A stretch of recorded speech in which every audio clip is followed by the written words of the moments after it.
Papua New Guinea, Mohammed Nasheed, the Speaker of the People's Majlis in Maldives, former President of Maldives also, and Ms. Amina Mohammed, the Deputy Secretary General of the United Nations, and Sri Prakash Javadekar, the Minister for Environment of the Government of India.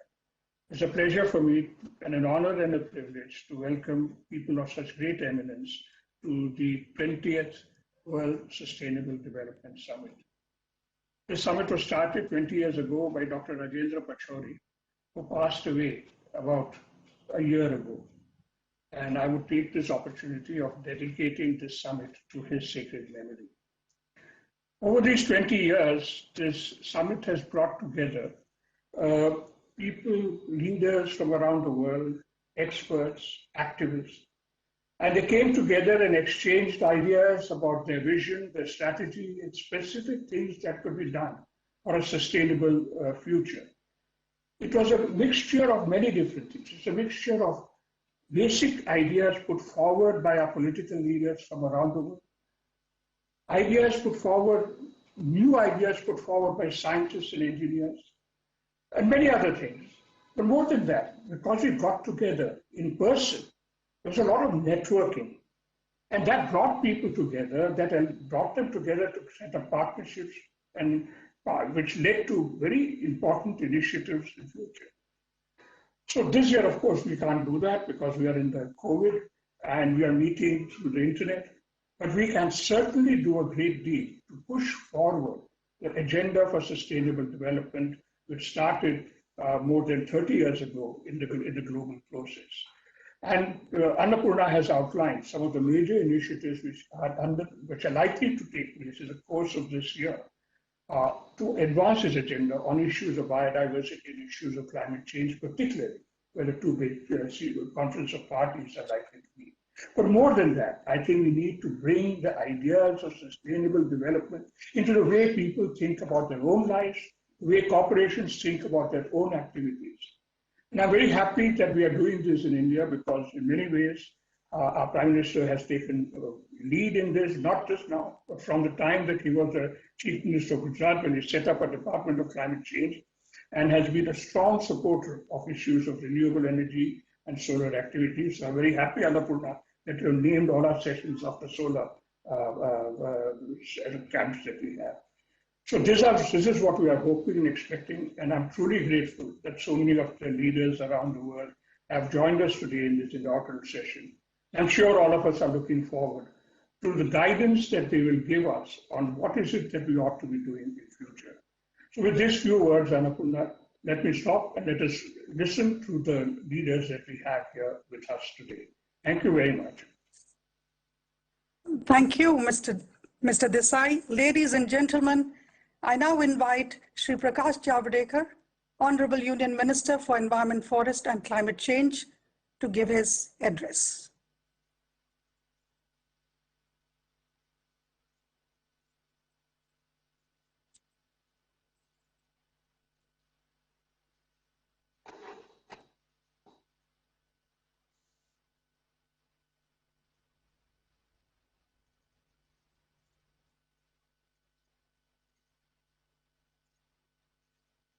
Honorable Minister.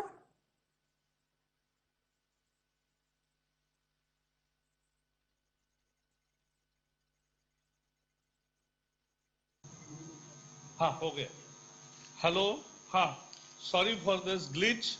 Prime Minister Narendra Modi ji,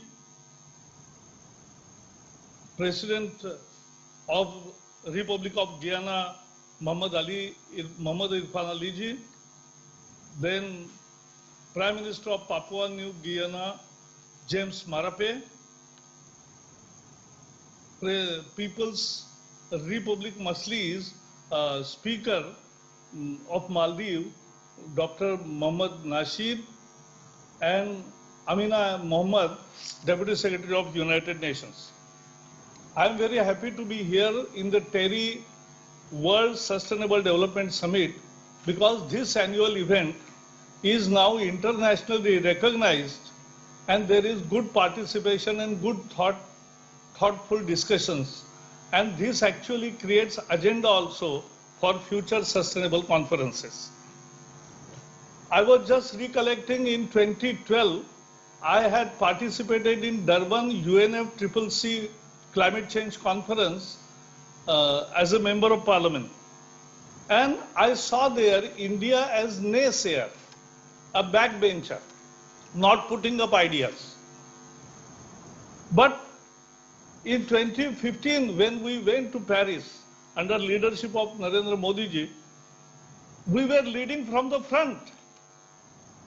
He brought on the international table for the first time issues of lifestyle, climate justice, and also Indian lifestyle. He explained in great detail, which found place in preamble of Paris Agreement. I presented his wonderful book titled Convenient Action, because world is talking about inconvenient truth, but the answer is convenient action. And that also I gifted to all the dignitaries in Paris. In the same conference, Prime Minister launched International Solar Alliance, Coalition of Disaster Resilient Infrastructure, and Mission Innovation. So these three initiatives have also picked up very well throughout the world, and India is now in a leading position, putting forth its ideas. India is implementing its pledges. 4 international reports. One is United Nations Environment Program Emission Gap Report. Other is Climate Change Action Tracker Report. Third is Climate Change Performance Index. And fourth is Transparency Report. All these 4 reports say that India under Prime Minister Modi is leading from the front and is implementing all its pledges much well before time. So this is India's credibility now, and on the international scene, India is regarded as the main player.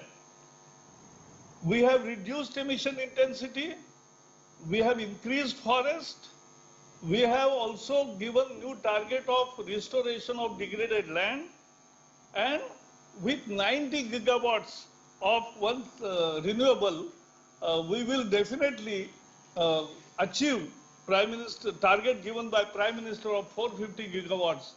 This will give India a leading position. This is our last sentence. This is our country's ethos.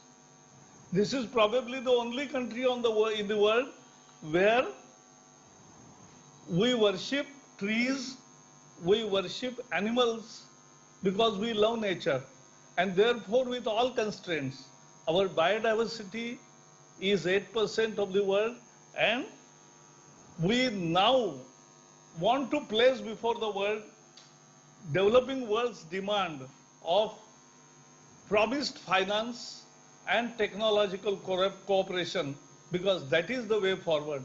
With this, I really compliment once again the TERI for this grand conference. Thank you. Thank you, Shri Prakash Javadekar ji. May I invite Ms. Amina Mohammed, Deputy Secretary General, United Nations, to address us all.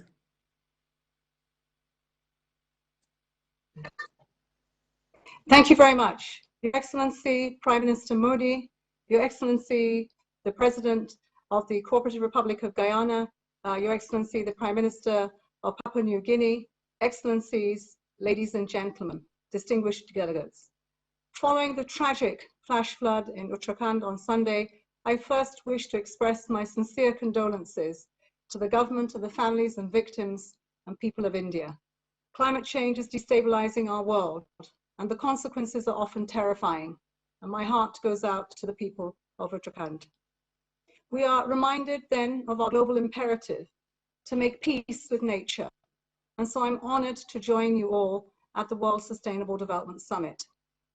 Over the years, this event has addressed the most pressing global challenges of our time, calling for collaborative partnerships across and between countries, states and sectors to redefine our common future. We are at a uniquely challenging moment. We face a global pandemic with less than a decade left to achieve the Sustainable Development Goals. And science tells us that we must cut greenhouse gas emissions by 45% by 2030 and reach net zero by 2050. Last year, we saw more than 100 nations commit to net zero emissions by 2050, or in the case of China, before 2060. This momentum is significant. More than 70% of the world economy and 65% of global carbon dioxide emissions are now committed to net zero. But this is not enough. The Global Coalition for Net Zero emissions needs to grow to cover the entire G20 countries and more than 90% of the emissions. This is one of the central objectives of the Secretary General and the United Nations this year. At the same time, all commitments to net zero must be underpinned by credible plans with intermediate targets to achieving a just transition. The major emitters in the G20 must lead the way. If consistent with the Paris Agreement goals, their combined short-term actions will bend the temperature curve and open enormous windows of opportunity that we need to achieve the SDGs. This is a mighty task, and I know that India will do its fair share. India is currently the only G20 country that will overachieve the objectives of its nationally determined contributions. So much has been done already, as India is seeking greater energy security through a revolution in solar, wind, and energy storage, installing 450 gigawatts of renewable energy capacity by 2030 that will bring more jobs, cleaner air, and a more secure power grid. India's efforts provide a template and a path for others to follow, in particular through the international cooperation that this very institute represents. This year, more than ever, we count on India for its contribution to multilateralism as a force for good on COVID-19 vaccines, on climate action, on peacekeeping. Extreme weather and pathogens are transnational. Our solutions to this must also be transnational. Your Excellencies, distinguished guests, the COVID-19 pandemic has been a severe setback to global progress on poverty eradication, food security, gender equality, and the other SDGs. But while we mourn the human tragedy of the pandemic, we must also seize the opportunities it offers. First among these is a chance to relaunch and to reshape the global economy. Now is the time to reinforce the environmental imperatives for sustainable economic growth. Now is the time to build a robust, resilient economy that is compatible with our climate goals. Every investment made in the recovery from COVID must be an investment in sustainability. The SDGs must be embedded in the national frameworks and institutions that go beyond specific political parties and administrations. We need to focus on areas that include gender equality and food systems and have the strongest catalytic effects in order to accelerate SDG implementation. Global policies and investments need to shift from grey to green. We must end fossil fuel subsidies and make societies, corporations, and communities more resilient to climate shocks. When we see some incremental steps towards sustainable business models, they're still very far from the scope of the scale that is required. We need national governments, regions, cities, businesses, and a civil society to work together towards a common goal of a more just, sustainable, and prosperous world. Your Excellencies, distinguished guests, India has been an active, influential player on climate change from the very beginning. Even before the Paris Agreement, India was acting thoughtfully and strategically on its energy, environment, and development priorities. You have translated this strategic thinking into policies and into programs. Prime Minister Modi stood resolutely with the Paris Agreement, launching two major environmental initiatives in the time since: the Coalition for Disaster Resilient Infrastructure and the International Solar Alliance. India is now poised to lead on the development of technologies that produce low-carbon steel and cement, and as co-leaders with Sweden of the Leadership Group for the Industry Transition. I look forward to seeing the path that you will chart to get to net zero emissions and a climate-resilient economy by mid-century. These efforts have not just national, but regional and global impact. I am confident that India can lead the way. India can count on the full support of the United Nations, our expertise and convening power at the global and country level, will hopefully maximize the impact of our partnership. I wish you productive deliberations and look forward to your ideas and to the leadership of those around the table today as we strive to meet the SDGs by 2030 and the Paris goals by 2050. I thank you. Thank you, Ms. Amina Mohammed. Thank you. Speaker of the People's Majlis, Republic of Maldives, Mr. Mohammed Nasheed, we invite you to address us. The Prime Minister, Mr. Modi, President of Guyana, Prime Minister of Papua New Guinea, the UN Deputy Secretary General, Indian Minister of Forest and Climate Change, distinguished guests, ladies and gentlemen, good afternoon, everyone. The climate crisis is a grave national security threat to the Maldives, to the Indian Ocean, to South Asia, to the world. Because the world is burning, the largest ice shelf in the Arctic just collapsed. A third of Bangladesh was recently underwater. There were so many hurricanes in the Atlantic last year, they ran out of names in the alphabet. But climate vulnerable countries like ours are not prepared to become the first victims of climate change. Instead, we must do everything in our power to keep our heads above water. We harbor no illusion about the dangers. Climate change is already upon us, but that doesn't mean we are going to give up. We plan to survive in a warming world, and we can. But to survive climate change, we must not destroy what's left of nature. In our quest for adaptation, we don't want to concrete over coral reefs or bulldoze mangrove forests, which protects us from storms. We need to work with nature, not against it, to restore nature as far as we can. That's why we need soft but smart biological adaptation strategies. We will build seawalls that encourage coral reef growth. We will grow mangroves to protect ourselves from stronger storms. We will use the latest science and cultivate techniques to grow coral that can survive hotter and more acidic seas. Of course, we cannot adapt forever as the world gets hotter and hotter. We must cut emission and must do it fast. We must not allow global carbon CO2 levels to go beyond 450 parts per million and temperatures to shoot past 1.5 degrees. That can still be prevented. The latest paper published by climate scientists show that the world can still meet Paris goal if limiting global warming to 1.5 degrees. However, time is rapidly running out. At current emission rate, there are only 11 years and 9 months remaining on the climate clock before all the budget for 1.5 degrees outcome is used. But there is hope. The big emitters, in particular, Europe, the United States, and Japan have presented zero carbon targets and dates. South Africa, South Korea, and Canada have also recently announced net zero targets.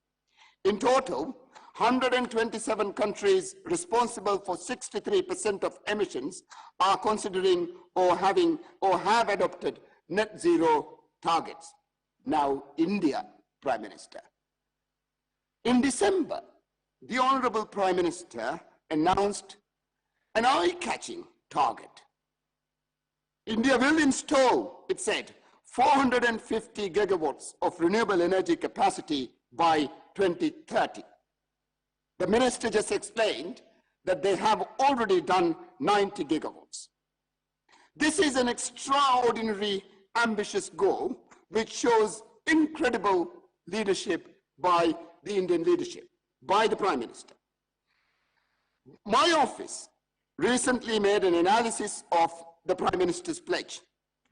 Compared with climate targets announced by all other countries, We believe India's new target is the biggest improvement in terms of its climate benefit of any country on earth.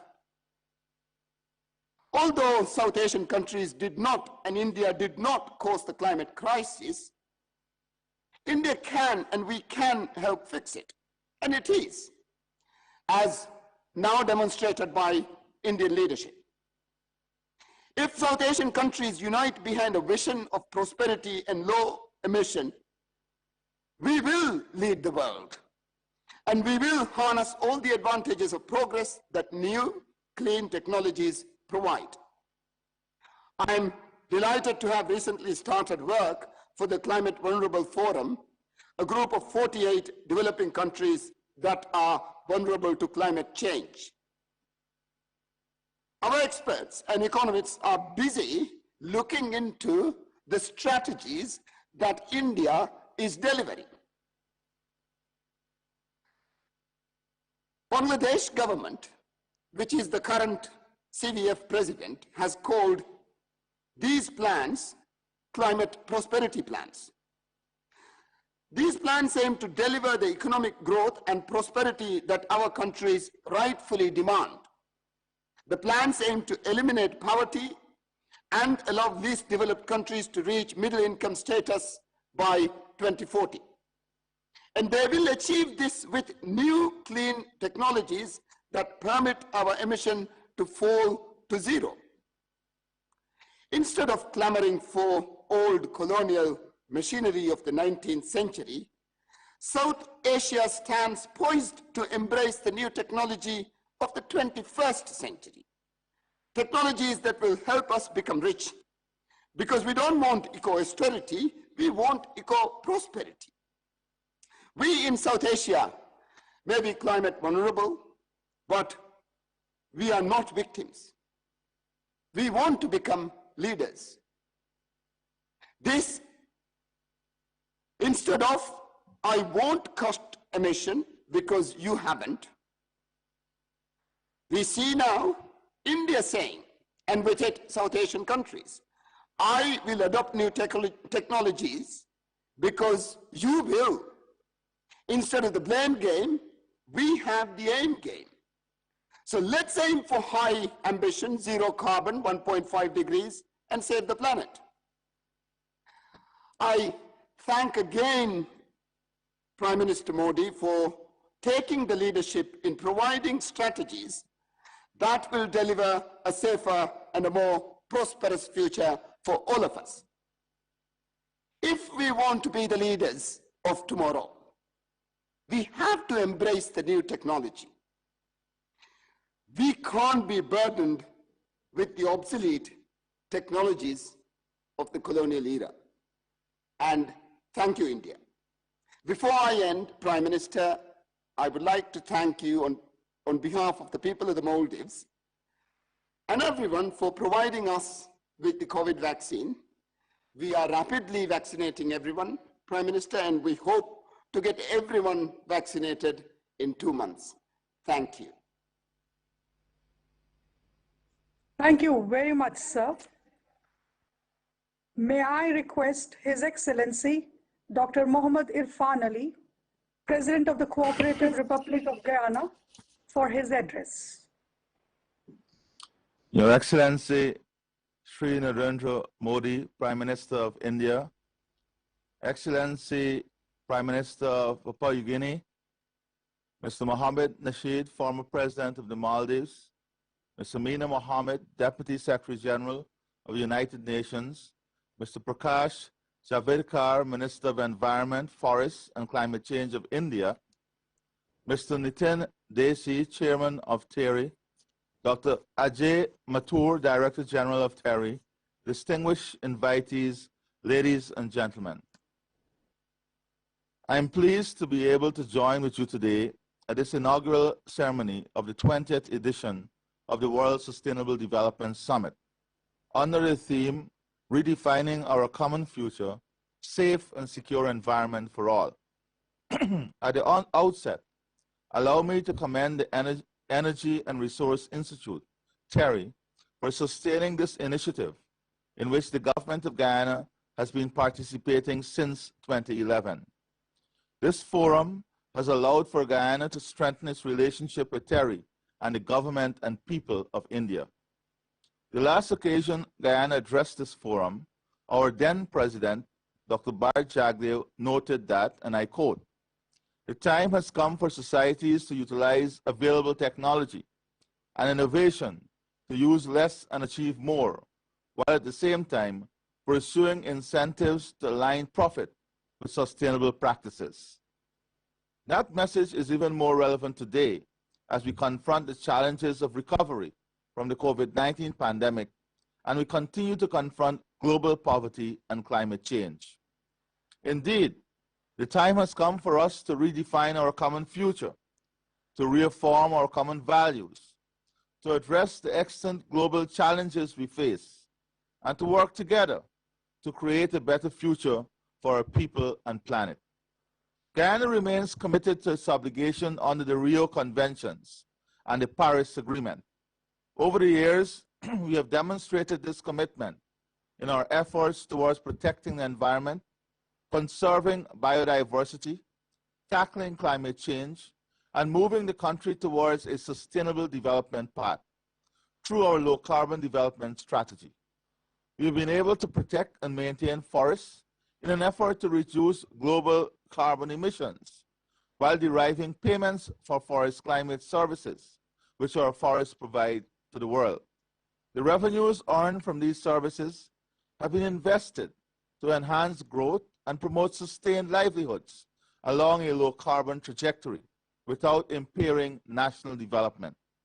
I believe that if we are to turn the tide in the fight against climate change, there must be a recommitment to achieve the targets identified by the Intergovernmental Panel on Climate Change and to limit the rise in global temperature to well below 2 degrees Celsius.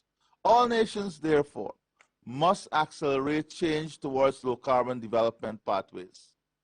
Technology remains critical to this objective. Many of the technological solutions necessary to increase efficiency and productivity and to reduce our environmental and carbon footprint are already available to us. What is required is greater political will to share and to upscale the development and use of these technologies. In this regard, there is a critical role not only for governments, but the private sector and organizations such as TERI to help to facilitate technology transfer and uptake. I would like to take this opportunity to commend Prime Minister Modi and the government of India for the many initiatives being undertaken and led by India, in particular the International Solar Alliance. And I'm pleased to announce that my government has re-engaged TERI to provide technology support in several areas, including renewable energy and key productive sectors, including agriculture. These opportunities need to be upscaled if we are to respond with the urgency and boldness required to address climate change, sustain livelihoods, and protect the environment. COVID-19 has shown us that applying innovative and refashioning our approach is not as difficult as it may seem, providing there is a political will at a national and international level. While it is acknowledged that the pandemic is presenting formidable challenge, I'm confident that this is one battle in which the world will prevail. And this should inspire us to overcome the challenges of creating a better life for our people and planet. So in the coming days, as this important meeting deliberates on the question of redefining our common future, let us also recommit to working together to secure that future. The Paris Agreement has managed to bring us all to the table, developed and developing countries, north, south, east, and west. While our circumstances are not all the same, we aspire to a shared future in our common home, the planet. Let us commit to working aggressively to secure the future. The twin challenge of the global pandemic and natural disasters has already reversed, in many ways, the gains of the developing world in achieving the Sustainable Development Goals. India, again, has provided good global leadership in addressing these issues. For us to achieve the targets of climate change, we need strong leadership commitment to multilateralism and mobilization of resources championed by responsible leadership. India has demonstrated it is committed to such leadership, and Guyana welcomed this commitment. On a personal note, and that of the Caribbean community, CARICOM, I would also like to express our gratitude to Prime Minister Modi and the people of India for sharing with our region also 500,000 vaccines, even as you are battling your own circumstances. It is this type of leadership that will bring our world closer together. I thank you sincerely. Thank you very much. Thank you, Excellency. Ladies and gentlemen, I now invite you to join me in inviting the Honorable Prime Minister of India, Shri Narendra Modi, to deliver the World Sustainable Development Summit inaugural address.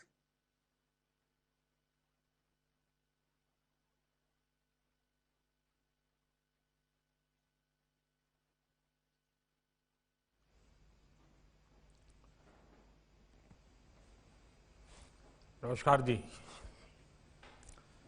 Excellency Dr. Mohammad Irfan Ali, President of the Cooperative Republic of Guyana, Excellency Honorable James Marpe, Prime Minister of Papua New Guinea, Excellency my friend Mohammad Nasheed, Speaker of the People's Majlis, Republic of Maldives, Excellency Ms. Amina J. Mohammed, Deputy Secretary General, United Nations, Shri Prakash Javadekar, Minister of Environment, Forest and Climate Change, Government of India, distinguished guests, Namaste. I am happy to be speaking at the World Sustainable Development Summit. This forum completes 20 years. My congratulations to TEDI for sustaining this momentum. Global platforms like this are important for our present and our future. Friends, two things will define how the progress journey of humanity will unfold in the times to come. First is the health of our people. Second, the health of our planet. Both are interlinked. There are already many ongoing discussions on improving people's health. We have gathered here to talk about the health of the planet. The scale of the challenge we face is widely known, but conventional approaches cannot solve the problem we face. The need of the hour is to think out of the box, invest in our youngsters, and work towards sustainable development. Friends, the road to fighting climate change is through climate justice. At the root of climate justice is the principle of being large-hearted. Climate justice is also about thinking of the bigger and long-term picture. The sad reality is changes in the environment and natural disasters impact the poor the most. Climate justice is inspired by a vision of trusteeship, where growth comes with greater compassion to the poorest. Climate justice also means giving the developing countries enough space to grow When each and every one of us understands our individual and collective duties, climate justice will be achieved. Friends, India's intent is supported by concrete action, powered by spirited public efforts. We are on track to exceed our commitments and targets from Paris. We committed to reduce emissions intensity of GDP by 33 to 35% from 2005 levels. You will be happy to know that a drop of 24% in the emission intensity has already been achieved. There was a commitment to achieving about 40% cumulative electric power installed capacity from non-fossil fuel based resources, and the share of non-fossil fuel sources in installed capacity of electricity today has grown to 38%. This includes nuclear and large hydro projects. I am delighted to share that we are making steady progress on our commitment to land degradation neutrality. Renewable energy is picking speed in India. We are well on track to setting up 450 gigawatt of renewable energy generating capacity by 2030. Here, I would like to applaud our private sector and several individuals who are contributing to this. India is also increasing usage of ethanol. Friend, sustainable development is incomplete without equitable access. In the direction too, India has made good progress. In March 2019, India achieved nearly 100% electrification. This was done through sustainable technologies and innovative models. India invested in LED bulbs long before they became the norm globally. Through the Ujala program, 367 million LED bulbs became a part of people's lives. This reduced over 38 million tons of carbon dioxide per year. The Jal Jeevan Mission has connected over 34 million households with tap connection in just about 18 months. Through the PM Ujjwala Yojana, more than 80 million households below poverty line have access to clean cooking fuel. We are working to increase the share of natural gas in India's energy basket from 6% to 15%. An estimated investment of $60 billion is lined up in developing domestic gas infrastructure. Work is underway to expand city gas distribution networks. Another 100 districts will be added to the network in the next 3 years. Through the PM Kusum scheme, over 30 gigawatts of solar capacity will be developed in the agriculture sector by 2022. Friends, often discussions on sustainability become too focused on green energy. But green energy is only the means. The destination we seek is a greener planet. Our culture's deep respect for forest and green cover is translating into outstanding results. According to the FAO's Global Forest Resources Assessment 2020, India is among the top 3 countries to have gained in forest areas in the last decade. The forest cover in the country has reached almost 1/4 of the geographic area.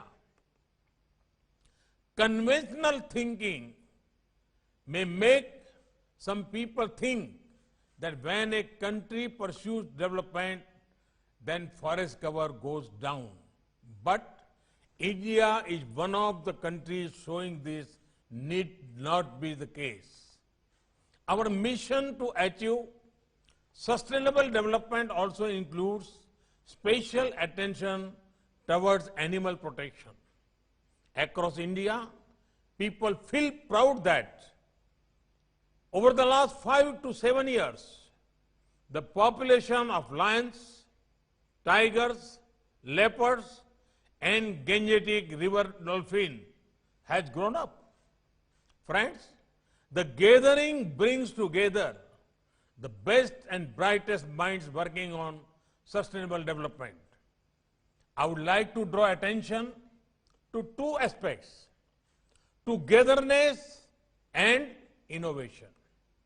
Sustainable development will only be achieved by collective efforts. When every individual thinks of national good, when every nation thinks of global good, that is when sustainable development will become a reality. India has made an effort in this direction through the International Solar Alliance. Let us always keep our minds and nations open to best practices from all over. In the same spirit, let us always share our own best practices with others. The second is innovation. There are many startups working on renewable energy, environment-friendly technology, and more. As policymakers, we should support as many of these efforts. The energy of our youth will certainly lead to outstanding results. Friends, through this forum, I would also like to mention one more area which needs thought. That is the enhancing our disaster management capabilities.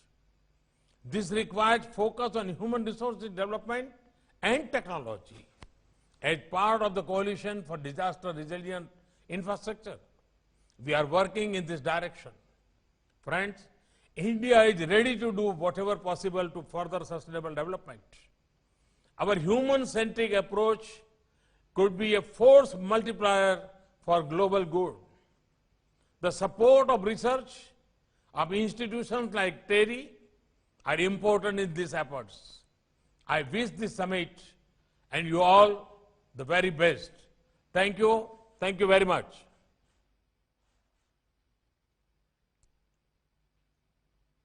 Thank you very much, Honorable Prime Minister. And now, may I request Dr. Ajay Mathur, Director General TERI, to deliver the vote of thanks. Adarniya Mananiya Pradhan Mantri Mohoday, distinguished presidents, speakers, Deputy Secretary General Amina Mohammed, Honorable Minister of Environment Shri Prakash Javadekar ji, and my Chairman Mr. Nitin Desai. First of all, sir, my deepest gratitude to you personally for inaugurating this summit and for reiterating your commitment and leadership to sustainable development. Sir, many, many thanks.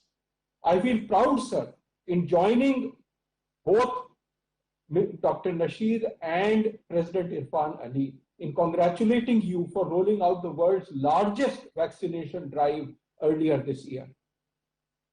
Sir, under your leadership, India is not only the largest manufacturer of vaccines, but has also undertaken the humanitarian task of donating large doses of vaccines to other countries. This reflects, sir, what you said. Concrete action is more important. It is this which shows our large-heartedness. Sir, it is an honor and privilege to have you to inaugurate the 20th edition of the World Sustainable Development Summit. So this year, of course, as has been noted, we are carrying out this summit through virtual means. But our goal remains that we need to get people together. We need to learn from each other's lessons. Sir, we also need to develop new and innovative partnerships. That, I think, helps us get together. Sir, we are absolutely delighted that under your leadership, things like the International Solar Alliance and the Coalition for Disaster Resilient Infrastructure have taken off. They are central to us moving forward as the world. We are honored, sir, to have with us also a power-packed set of speakers. I would like to thank His Excellency Dr. Muhammad Irfan Ali, President of the Cooperative Republic of Guyana, for gracing the occasion. Sir, we have a strong partnership with shared cultural roots and now with technological sharing as well. Your Guyana's low carbon development strategy guides your action and has been critical in combating climate change.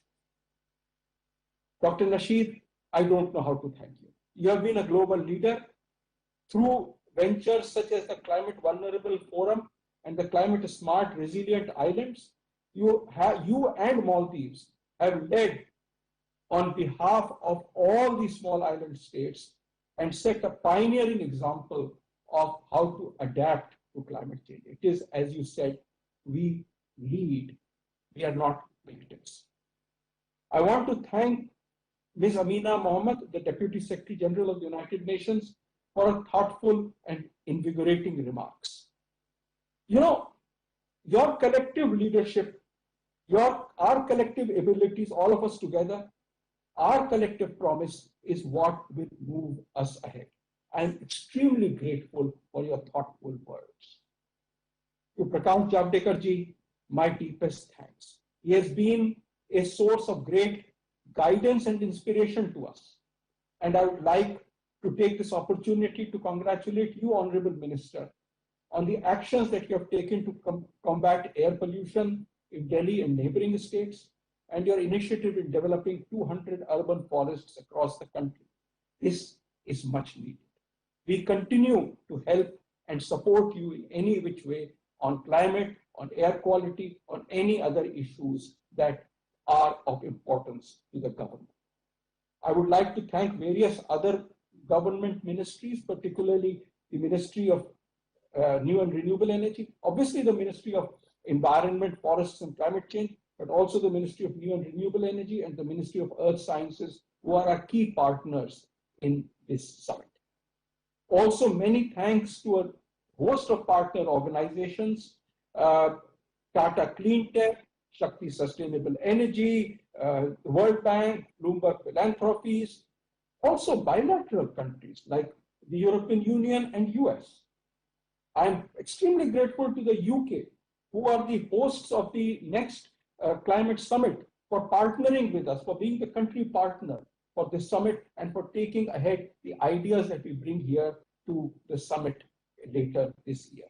Finally, many thanks to the TERI Governing Council, including the leadership of Mr. Nitin Desai and all my colleagues in TERI who have helped make this summit and provided the material that goes into it.